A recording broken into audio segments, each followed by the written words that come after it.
Hello hello नमस्ते गाइजहरु। आज यतातिर है म हजुरलाई कस्तो लाग्छ मेरो काम। यो काम देखेर सबैजनाले लाइक कमेन्ट गरिदिनु होला। चोरेर खाना हुन्न, ढाटेर खाना हुन्न, काम गरेर खाना कुनै फरक पर्दैन भन्ने यो सन्देश दिँदैछु मैले। हजुरहरूले देखिसक्नु भएको छ। हामी फरक क्षमता भएका व्यक्तिहरू हरेक ठाउँमा काम गर्छौं। मानिसले अपहेलना पनि गर्छन्। हात पाखुरा भएका व्यक्तिहरू चोरेर खाएका हुन्छन्, हरेक ठाउँहरुमा ढाटेर खाइरहेका हुन्छन्, लागु औषधमा हिँडिरहेका हुन्छन्। तर यसरी हामी जस्तो मेहनत गरेर खानुपर्छ भन्ने मैले सन्देश दिँदैछु। कस्तो लाग्छ भिडियोलाई सबैजनाले शेयर गरिदिनु होला, लाइक गरिदिनु होला, कमेन्ट गरिदिनु होला।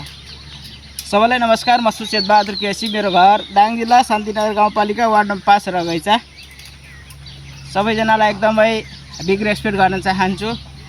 धेरै बोल्यो भन्ने कुरा नसम्झिनु होला। मानिसले दुःख र संघर्ष हरेक ठाउँमा गर्नुपर्छ। छोरो भएर कुदेन र घोरो भएर कुदेन, छोरो भएन काम गरेन र घोरो भएन कुदेन भने जिन्दगी होइन भन्ने सन्देश दिँदैछु। भन्दै यो भिडियोलाई धेरैभन्दा धेरै माया गरिदिनु होला, साथ दिनु होला। हस्त, धन्यवाद, थ्याङ्क यू।